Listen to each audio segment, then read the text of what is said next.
sou o Alfa e Ômega, diz o Senhor Deus, aquele que é, que era e que há de vir, o Todo-Poderoso. Vamos orar juntamente com Jesus, a oração que ele ora por nós ao Pai, que ficou registrada aqui em João, capítulo de número 17, aleluia, a partir do primeiro versículo, onde está a palavra Pai.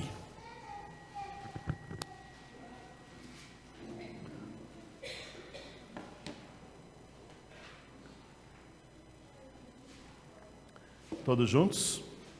Pai, é chegada a hora, glorifica a teu Filho, para que o Filho te glorifique a ti. Assim como lhe conferiste autoridade sobre toda a carne, a fim de que ele conceda a vida eterna a todos os que lhe deste.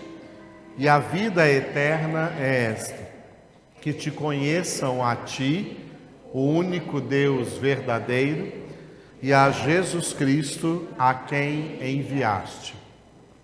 Eu te glorifiquei na terra, consumando a obra que me confiaste para fazer.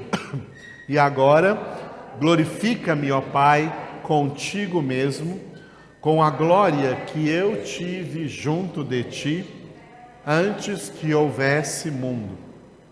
Manifestei no teu nome aos homens que me deste do mundo. Eram teus, tu nos confiastes, e eles têm guardado a tua palavra. Agora eles reconhecem que todas as coisas que me tens dado provêm de ti, porque eu lhes tenho transmitido as palavras que me deste, e eles as receberam, e verdadeiramente conheceram que saí de ti, e creram que tu me enviaste. É por eles que eu rogo, não rogo pelo mundo, mas por aqueles que me deste, porque são teus. Ora, todas as minhas coisas são tuas, e as tuas coisas são minhas, e neles eu sou glorificado. Já não estou no mundo, mas eles continuam no mundo, ao passo que eu vou para junto de ti. Pai Santo, guarda-os em teu nome que me deste, para que eles sejam um, assim como nós. Quando eu estava com eles, guardava-os no teu nome que me deste, e protegi-os, e nenhum deles se perdeu, exceto o filho da perdição, para que se cumprisse a Escritura. Mas agora vou para junto de ti, e isto falo no mundo, para que eles tenham o meu gozo completo em si mesmos. Eu lhes tenho dado a tua palavra, e o mundo os odiou, porque eles não são do mundo, como também eu não sou. Não peço que os tires do mundo, e sim que os guardes do mal. Eles não são do mundo, como também eu não sou. Santifica-os na verdade, a tua palavra é a verdade. Assim como tu me enviaste ao mundo, também eu os enviei ao mundo. E a favor deles eu me santifico a mim mesmo, para que eles também sejam santificados na verdade.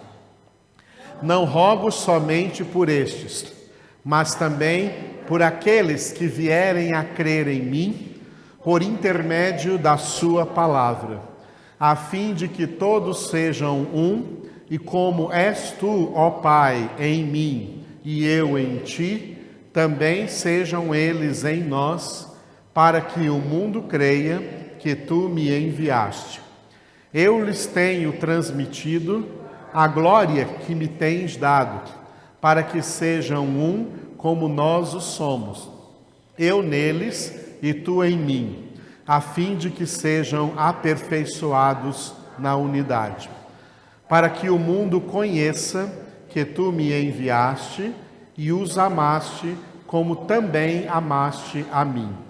Pai, a minha vontade é que onde eu estou, estejam também comigo os que me deste, para que vejam a minha glória que me conferiste, porque tu me amaste antes da fundação do mundo.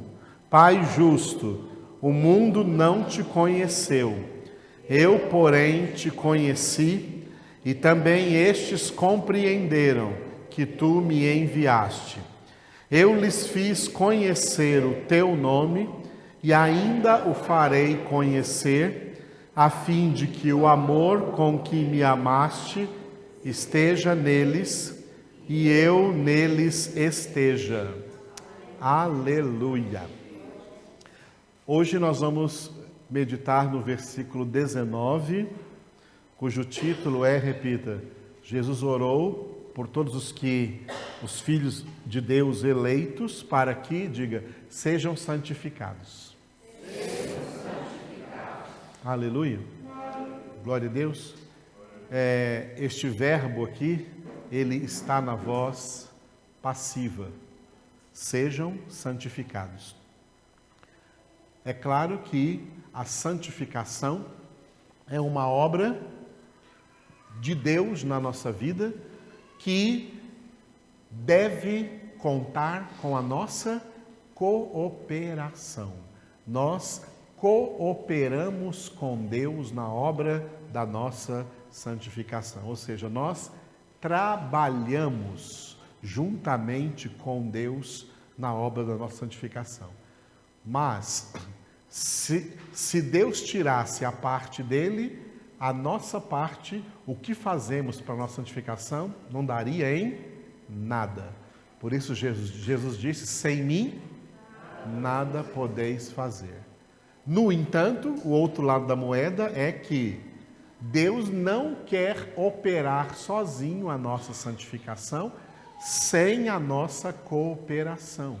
Porque se não cooperarmos com Ele, então nós estamos entristecendo a Ele, entristecendo o Espírito Santo, porque o Espírito Santo nos guia a nos santificar, a buscar a nossa santificação, a seguir a nossa santificação, e aí vem o verbo na voz ativa, lá em Hebreus capítulo 12, versículo 14. Segui a paz com todos e a santificação, sem a qual ninguém verá o Senhor. Mas, mesmo com toda a nossa cooperação, nós somos realmente santificados pela obra de Deus na nossa vida. O Pai trabalha na nossa santificação, Jesus trabalha na nossa santificação, o Espírito Santo trabalha na nossa santificação. Deus, na sua essência una, o Deus trabalha na nossa santificação, e Deus, na sua personalidade trina, cada uma das três pessoas em Deus trabalham na nossa santificação. É por isso que estamos sendo santificados. Jesus ora à direita do Pai por nós, para que nós sejamos santificados. Aleluia. Nesse versículo, Jesus orou dizendo ao Pai: e a favor deles eu me santifico a mim mesmo, para que eles também sejam santificados na verdade. Repita.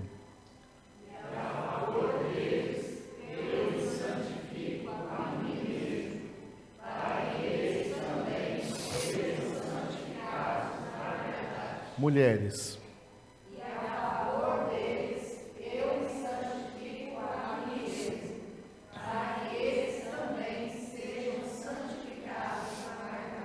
Homens.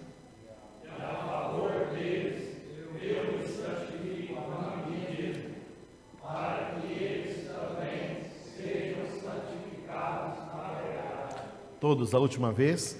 e a favor deles eu me santifico a mim mesmo, para que eles também sejam santificados na verdade. Esse versículo tem duas partes. A parte A é o que está de vermelho. Jesus diz assim, que a favor de nós, ou seja, a nosso favor, ou em nosso favor, ou por causa de nós, Jesus diz que Ele mesmo se santifica. Ele mesmo se santifica. O que significa Jesus se santificar se Jesus já é santo? Para a nossa salvação, Jesus teve que assumir a natureza humana. E Jesus, feito homem, para nos salvar, ele deveria ser, como já a Escritura havia profetizado no Antigo Testamento, um cordeiro sem mancha, um cordeiro imaculado, um cordeiro puro. Jesus, feito homem na terra, uma vez feito homem na terra, tá? Na sua natureza humana, é bom que nós entendamos isso, na sua natureza humana, havia, por ser natureza humana, toda a probabilidade de pecar. Por isso Jesus foi tentado. Satanás, o tentador, ele não tenta Deus, porque ele sabe que Deus é impecável, que Deus não vai cair em tentação. Mas o ser humano, enquanto ser humano, tem toda a probabilidade de pecar. O diabo não gasta tentações aonde não há possibilidade de queda, de alguém cair na tentação. Então ele tentou Jesus, homem, o homem Jesus foi tentado, porque Jesus na sua natureza divina não cairia em tentação. Mas enquanto Jesus estava na terra, para realizar a nossa salvação, Jesus não usou a sua natureza divina. Por isso Paulo fala em Filipenses capítulo 2, que ele não se apegou à sua igualdade com Deus, à sua natureza divina, mas tomou consciência de que havia sido feito plenamente homem. E Jesus, como homem na terra, ele era igual a Adão, lá no paraíso, e Eva, antes do pecado. Jesus, por isso que Jesus é chamado na Bíblia de o novo Adão, ou de o segundo Adão, ou de o último Adão. Porque como o primeiro Adão, ele também, feito homem, tinha toda a probabilidade de pecar. Como o primeiro Adão, ele foi provado, foi testado. O primeiro Adão foi reprovado, não passou no teste. Mas Jesus, como homem, foi tentado, foi provado e foi aprovado. Ele passou no teste. É isso que Jesus está dizendo aqui. Jesus dizendo aqui, está dizendo aqui agora, não como Deus, não falando da sua natureza divina, porque na sua natureza divina ele não precisa se santificar, porque na sua natureza divina ele já é plenamente santo. Mas na sua natureza humana, e quando ele orou isso aqui na terra, ainda estava aí na sua natureza humana, enquanto ele estava na terra, havia toda a probabilidade de pecar. E se Jesus tivesse pecado como homem, nós não sabemos que tragédia que ia acontecer, só sabemos que não haveria salvação para ninguém.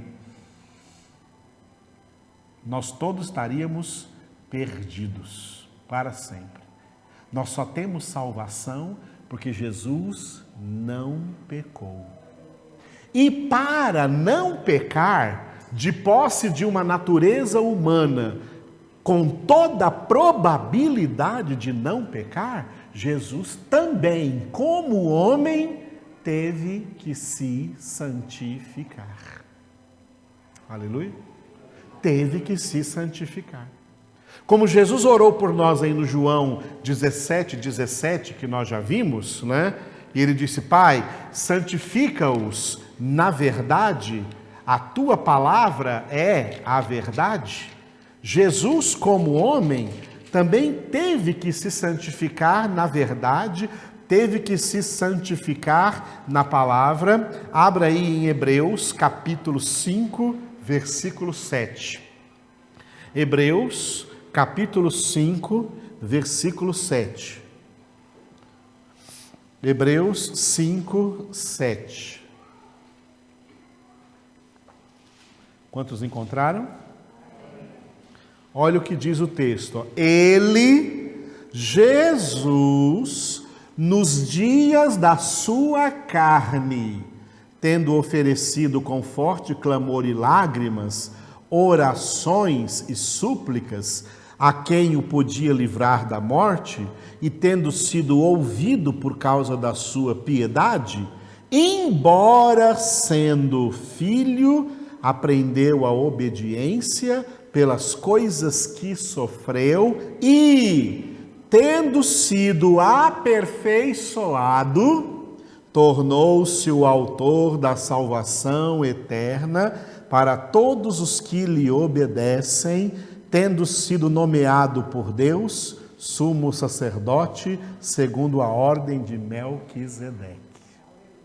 Tudo que eu estou explicando para vocês está bem condensado aqui, ó, nestes 4 versículos de 7 a 10. Leiam vocês agora esses 4 versículos. Ele...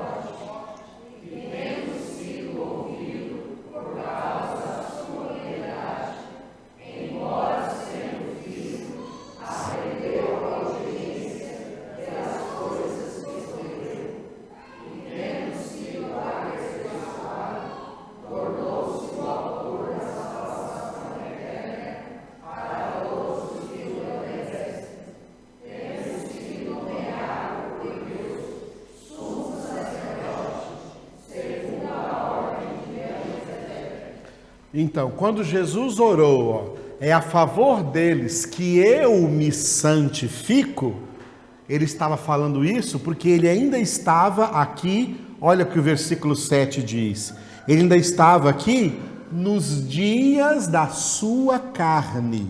O que significa no versículo 7 que ele, Jesus, nos dias da sua carne? O que são esses dias da sua carne? O tempo que Jesus, como homem, na natureza humana, carne aqui significa natureza humana, em natureza humana esteve na terra. Tem gente que pensa assim, né? Então, para Jesus era muito fácil, que ele não tinha pecado. Amados, foi tão difícil quanto é para qualquer um de nós. Tá? Porque nós lutamos agora, a nossa luta é contra o nosso pecado, e Jesus teve que lutar para não pecar, para passar em toda prova de obediência, para passar em toda prova de sujeição ao Pai, de sujeição a Deus, tá? Teve que passar por toda prova, e ele ofereceu, aqui diz o versículo 7, que Jesus, os momentos que ele passou, ele ofereceu com forte clamor e lágrimas, orações e súplicas a quem o podia livrar da morte. Orações e súplicas a quem o podia livrar da morte. Pensa que Jesus está orando aqui apenas para ser livre da morte física, ser ressuscitado? O que está por trás desse versículo aqui também é que o salário do pecado é a morte. Já pensou se Jesus tivesse pecado? A morte teria então a autoridade de retê-lo, de prendê-lo no seu poder. A morte não teve poder de segurar Jesus, de prender Jesus, por isso ele foi ressuscitado, ele venceu a morte, porque ele não pecou. Portanto, os fortes clamores e lágrimas de Jesus diante do Pai era para não pecar. Porque não pecando é que ele estaria livre da morte. A morte não teria poder sobre ele, e mesmo que ele morresse, a morte não o reteria, porque ele seria ressuscitado. Jesus orou com fortes clamores e lágrimas para santificar a sua natureza humana. Natureza humana que teve que ser concebida, gerada, nascida. Jesus foi um bebê, Jesus teve que crescer, teve que se tornar uma criancinha maior, um adolescente, teve que se tornar um adulto, teve que aprender a ler, teve que aprender a escrever, teve que aprender a palavra como homem, teve que aprender a palavra na Escritura, na Bíblia Sagrada, que ele já tinha lá no Antigo Testamento totalmente escrito. E teve que, olha o versículo 8, embora sendo filho, aprendeu a obediência pelas coisas que sofreu. Jesus, homem, teve que, nessa natureza humana, porque a natureza humana precisa aprender. A natureza humana precisa aprender. Mesmo sem ter pecado, mesmo sendo filho de Deus, genuinamente santo, autêntico, teve que aprender a obediência pelas coisas que sofreu. Teve que aprender obediência, e ninguém aprende obediência na teoria, só se aprende obediência na prática. E na prática, para aprender obediência, na prática se sofre. Até quem não tem pecado sofreu. Jesus, sem ter pecado, teve que sofrer para aprender a ser obediente. E nós? E nós? E nós que temos pecado? Como é que está o seu clamor a Deus todo dia? É com fortes clamores e lágrimas? Ou é aquela oraçãozinha chula que você faz friamente? Igual cumprimenta a gente no WhatsApp. Bom dia, Senhor. Boa noite, Senhor. Jesus, sem ter pecado, com fortes clamores e lágrimas, nos dias da sua carne, enquanto estava na terra, ele orava, clamava a Deus e sofreu para aprender a ser obediente, e mais aprendeu e foi obediente até a morte de cruz. E diz o versículo 9, olha o que diz o versículo 9, tendo sido... ele já não era perfeito? Por que está dizendo aqui que ele foi aperfeiçoado? Porque ele foi aperfeiçoado, já não era perfeito?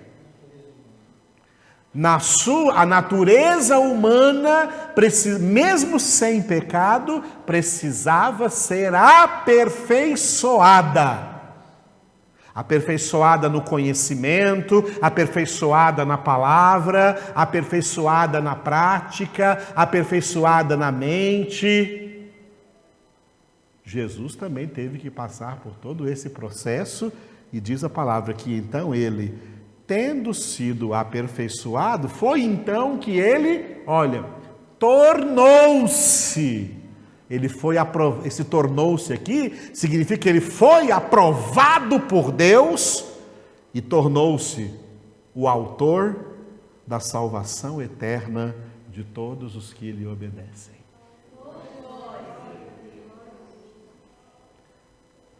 Está pensando que foi fácil para Jesus? É porque tem gente que fica com isso na cabeça. Não, mas Jesus era Jesus, né? Para ele era fácil.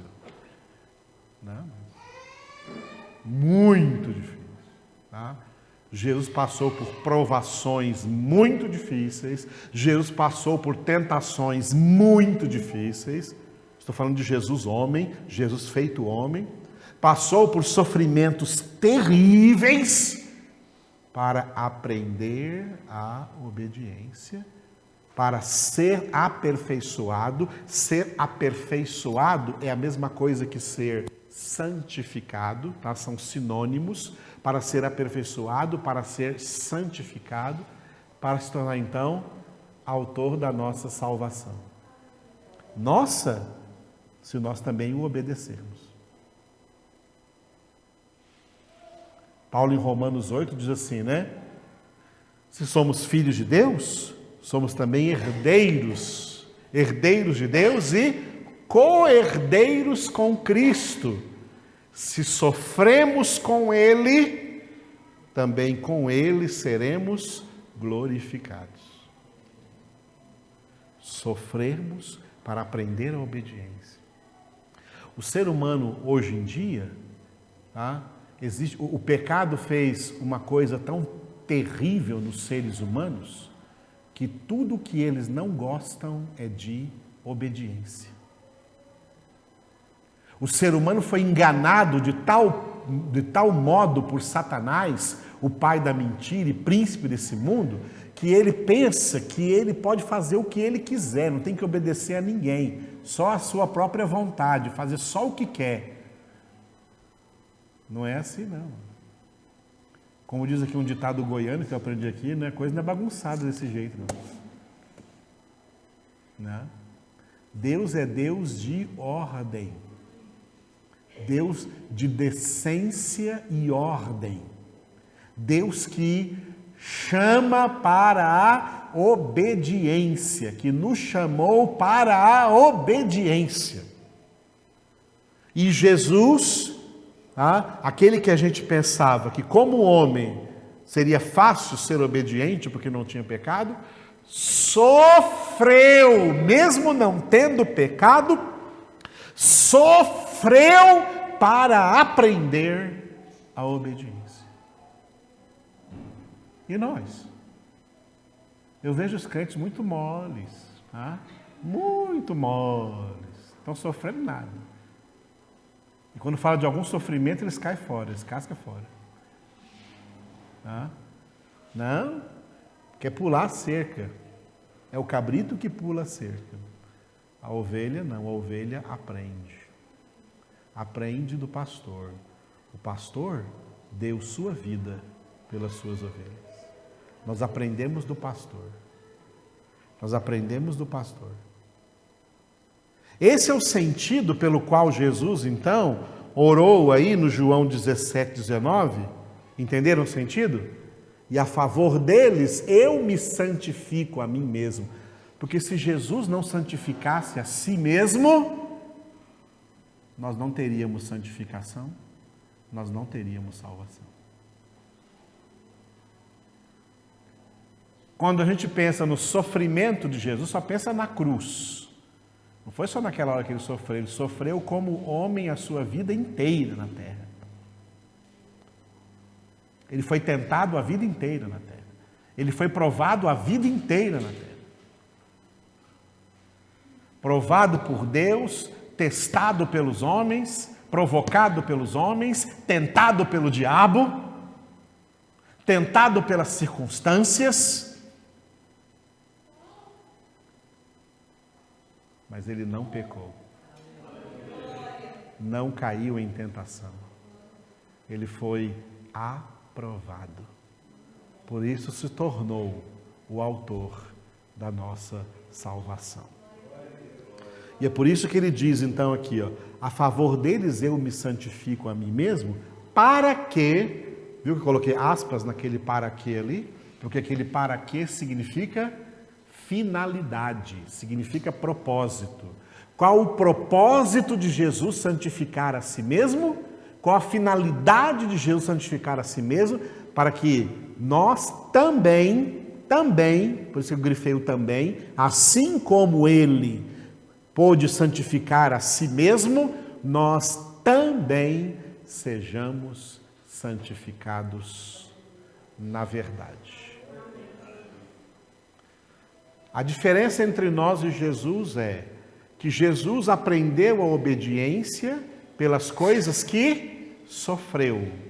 E nós aprendemos a obediência pelas coisas que estão escritas na palavra. O nosso sofrimento vai ser dobrar a nossa natureza carnal, contaminada pelo pecado, a obedecer essa verdade. A obedecer essa verdade. É aí que está o nosso sofrimento, tá? Por isso, mas doença não é sofrimento, não chega nem aos pés. Perder alguma coisa nessa vida, ou perder entes queridos nessa vida, não é sofrimento. O maior sofrimento que nós experimentamos é inclinar, dobrar, sujeitar essa nossa natureza maligna, terrível, corrupta, maldita, contaminada pelo pecado, a obedecer a verdade, a obedecer a palavra de Deus. É isso que é sofrimento. É isso que é sofrimento. Aleluia. Eu falei para vocês outro dia que eu estava sofrendo de uma enfermidade aqui no meu braço esquerdo, né? Chama capsulite adesiva, chama o ombro congelado. Então, meu ombro aqui perdeu alguns movimentos. Mas eu vou ganhar de volta. Estou ganhando já. Eu estou melhorando, né? Aí eu vou na fisioterapia todos os dias eu faço fisioterapia. E o fisioterapeuta, né, me dá umas chaves de braço lá. Estica o meu braço para todo lado e é dolorido, porque chega uma hora que ele não quer ir e ele quase monta em cima do meu braço, assim, para inclinar o meu braço. Aí essa semana foi muito dolorida. Ontem foi a pior de todas. Foi bem dolorido, né? Aí eu fui orar, né? E o Senhor me ensinou isso aqui que eu estou pregando para vocês. É isso aí que Ele está fazendo com o seu braço? Que você tem que fazer com a sua alma para ela obedecer a palavra. A nossa alma é dura, nosso coração é duro, a nossa alma é dura. Somos povo de dura cerviz, como Deus dizia de Israel no Antigo Testamento. Para se santificar é um esforço tremendo, irmãos. Não é essa molezinha que a gente vê a maioria dos crentes só na moleza, achando que está tudo bem, já estou salvo. Irmãos, para se santificar é inclinar a sua alma para aquilo que ela não tem nenhuma inclinação. Porque a sua alma tem inclinação para muita coisa, mas para a verdade ela não tem inclinação. Santificar é inclinar a alma para aquilo que ela não tem nenhuma inclinação. Inclinar a alma para aquilo que é santo. Inclinar a alma para aquilo que é a verdade. Quando a gente fala aqui alguma coisa da verdade, cita algum ponto, por exemplo, como eu citei esses dias, de ser honesto, de não ficar devendo nada a ninguém, de ser honesto, né? Um monte de gente veio depois, nem em particular, assim, conversar comigo. Mas pastor, como é que pode ser, a gente consegue ser honesto? Realmente é difícil. Eu falei para todos eles, olha, realmente é difícil. Porque a nossa alma sempre acha mais fácil ser desonesta. Sempre acha mais lucrativo ser desonesta. Sempre enxerga que vai ganhar mais sendo desonesta. E ela não é inclinada à honestidade. Para incliná-la para a honestidade, você tem que fazer esforço. E foi por esse esforço, é acerca desse esforço que Jesus falou e Mateus escreveu em Mateus capítulo 11. Vamos dar uma olhadinha? Mateus capítulo 11, quando Jesus disse assim, no versículo 12, Mateus capítulo 11, versículo 12. Desde os dias de João Batista até agora, o reino dos céus é tomado por esforço, e os que se esforçam se apoderam dele. Repitam.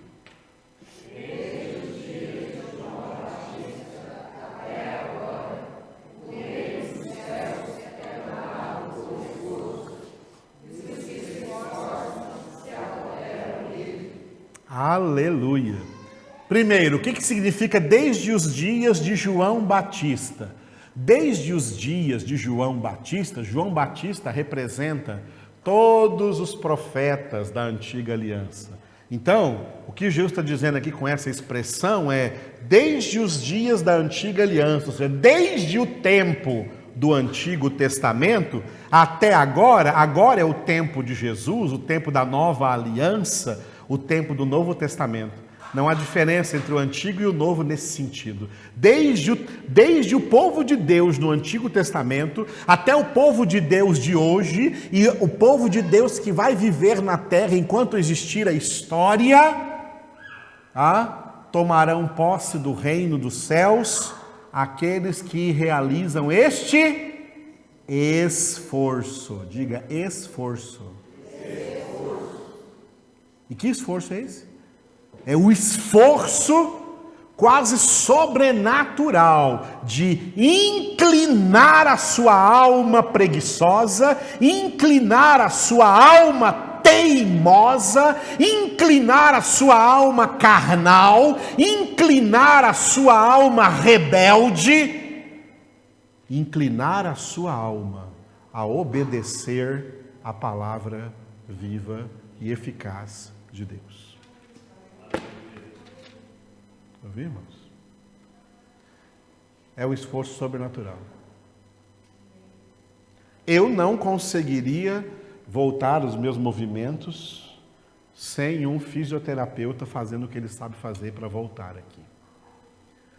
Nós também não conseguimos, com todo o esforço, inclinar a nossa alma sem o nosso fisioterapeuta divino, que é o Espírito Santo de Deus, operando dentro de nós essa santificação. E deixa doer para que a sua alma se incline à verdade. Porque você só é mais que vencedor quando pratica a verdade, quando vive a verdade, quando anda na verdade, quando vive, quando se comporta segundo a verdade, que é a palavra viva do nosso Deus. Por isso nós precisamos de oração. E por isso Jesus, sabendo que precisamos de oração, ora por nós. Pai, a favor deles eu me santifico a mim mesmo, para que eles também sejam santificados na verdade. Aleluia. É por isso que entregamos a nossa alma a Deus, para Ele nos ajudar, fazer o esforço de inclinar a nossa alma para a verdade. Para a verdade. Na minha experiência de pastor, eu já vi muita gente, se afastar da igreja porque eu preguei aqui alguma coisa que devia ser feita. E para não fazer, ele prefere, ao invés de obedecer e fazer, ele prefere sair da igreja.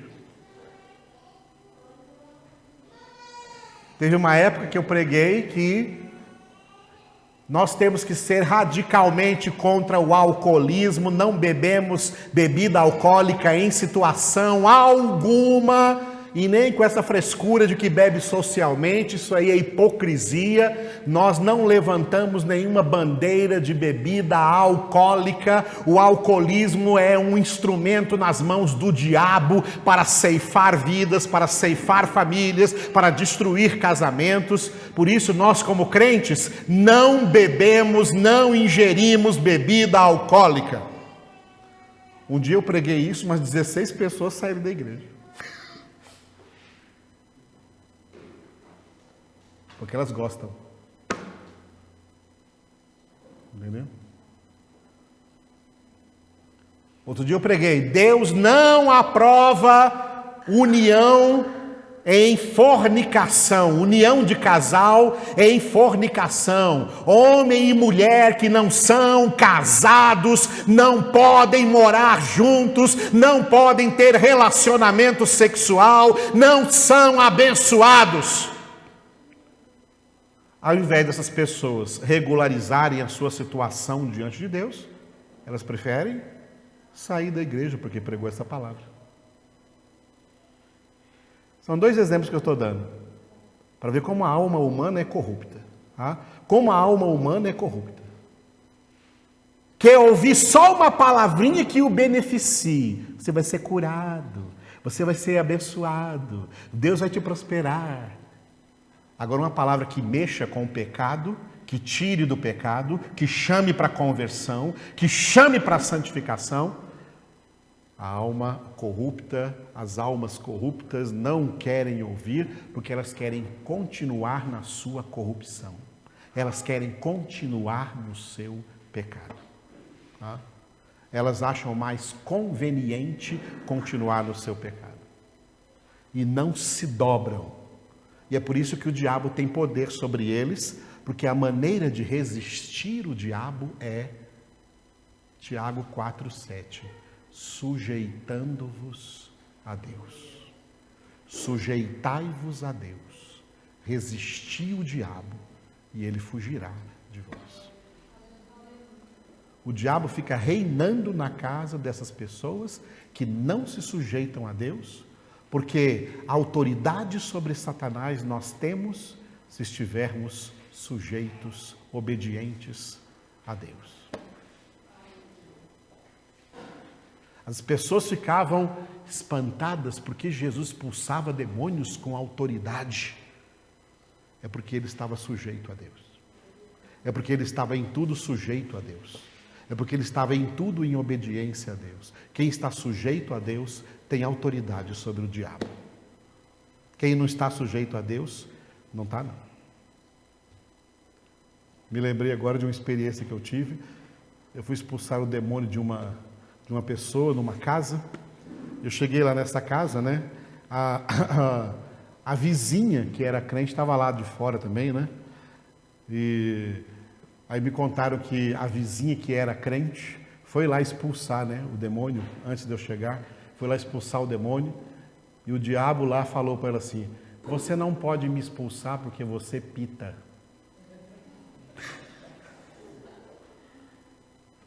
Pita é fumar, né? Ela fumava escondido. Era crente, mas escondido na casa dela fumava, pensando que ninguém está vendo. O reino espiritual não tem paredes. Deus vê tudo, os anjos de Deus também, e os anjos decaídos também. Viu? Aí a mulher possuída lá, e a outra foi expulsar, que era a vizinha dela, vizinha crente, chegou lá com a Bíblia, com o Salmo 91 aberto, para expulsar. E o diabo falou para ela assim: não, você não pode me expulsar porque você pita. Quem não se sujeita a Deus, quem não obedece a Deus, não tem autoridade sobre Satanás. A autoridade sobre o diabo é aquele que se sujeita a Deus. Quem se sujeita a Deus, resiste o diabo e o diabo foge dele. As pessoas não querem hoje se sujeitar a Deus, não querem obedecer a Deus, porque acham que não precisa, isso tudo é exagero, o que o pastor Edivaldo está pregando é exagero. Não precisa disso. Tá? Vai nesse. Não se sujeita a Deus, também não tem autoridade. Porque a ordem de Deus é que nós sejamos santos. Estejamos vivendo 24 horas por dia em santificação, em aperfeiçoamento, em esforço para inclinar a nossa alma rebelde à obediência de Cristo. Levar cada pensamento à obediência de Cristo. sermos obedientes. Como ele, que mesmo sendo filho, teve que aprender a obediência pelas coisas que sofreu. Aleluia. Temos garantias de vitória. Primeira, ele está intercedendo por nós. Ele vive em nós. O Espírito de Deus habita em nós. Não entristeça o Espírito. Alegre o Espírito. Obedeça ao Espírito Santo. Obedeça a Deus. Sofra para obedecer, mas incline a sua alma à obediência. Inclusive quando a Bíblia fala, não deixemos de congregar-nos. Olha quantos ainda deixam. Não deixemos de congregar-nos. Mas quanto mais vedes que o dia se aproxima, tanto é mais urgente que estejamos unidos aqui, ouvindo, recebendo a palavra que Deus está ministrando nas nossas vidas. Porque nessa palavra que é a verdade, somos santificados. Eu sou o Alfa e Ômega, diz o Senhor Deus, aquele que é, que era e que há de vir, o Todo-Poderoso.